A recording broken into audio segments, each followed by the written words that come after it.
কান্না দেখান।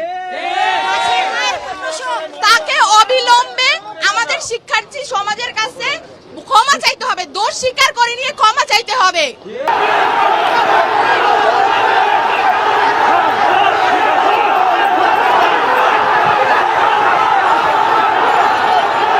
সকল বিশ্ববিদ্যালয়, স্কুল, কলেজ সবখানের শিক্ষার্থীরা আজকে ক্ষিপ্ত, কারণ এতগুলো শিক্ষার্থীদের বুকে গুলি চালানোর নজির বাংলাদেশের কোনো আন্দোলনে নাই।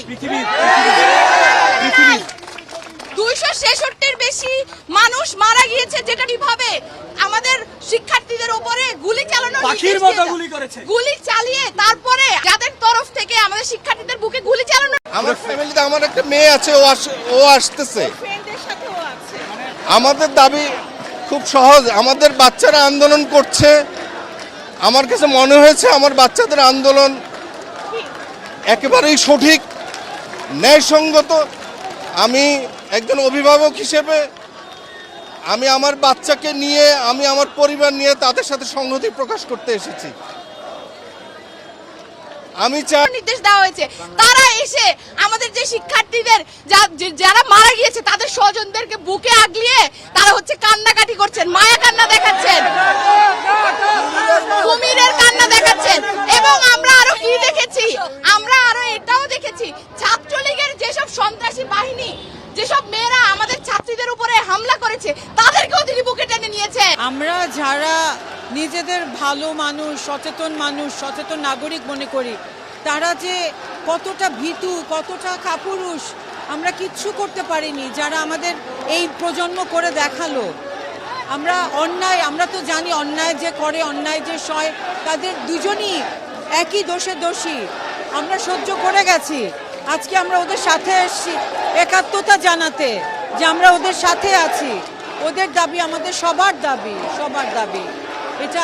এটা বলার অপেক্ষা রাখেন। 71-এ আমরা ছোট ছিলাম, ওই মুক্তিযুদ্ধে যোগ দিতে পারিনি। এবার আর বসে থাকা যায় না, আমাদের বাচ্চারা নিজেরা কিভাবে অকাতরে প্রাণ দিচ্ছে, আর বসে থাকা যায় না বাবা।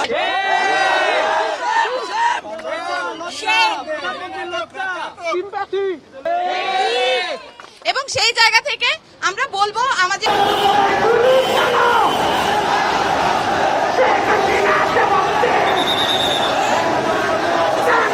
9 দফা দাবি রয়েছে, সেটা চালিয়ে যাবার জন্য আমাদের যে সর্বাত্মক শিক্ষার্থী সমাজ রয়েছে তারা সবাই আমাদের পাশে থাকবে।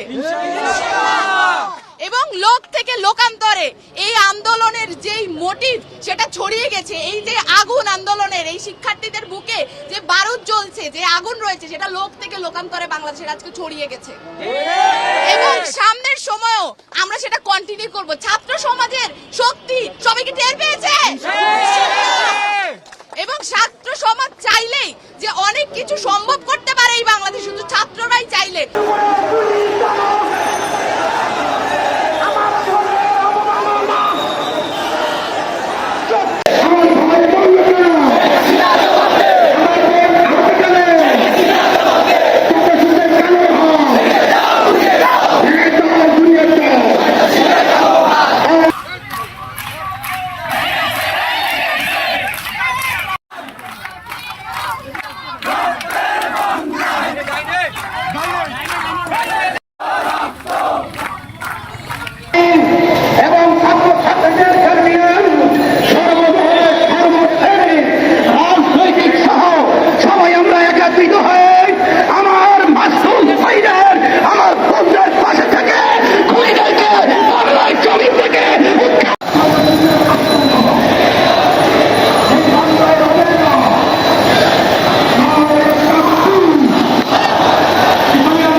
কিন্তু আমরা সাধারণত একটু রাস্তায় এসে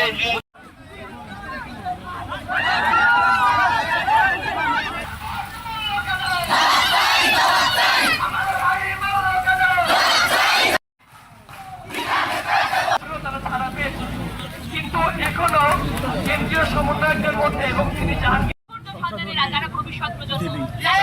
সেটা কি আমরা করে দেখিয়ে দিতে পেরেছি? ভাতের হোটেলের যে মালিক তাকে কি করা হয়েছে, যে ম্যানেজার তাকে কি করা হয়েছে, ট্রান্সফার করা হয়েছে। ভাতের হোটেলের যে ম্যানেজার তাকে যে চেঞ্জ করা হয়েছে, তাকে বদলি করা হয়েছে। কিন্তু মনে রাখবেন, ভাতের হোটেল, ভাতের যে হোটেল সেটা কিন্তু বন্ধ হয় নাই।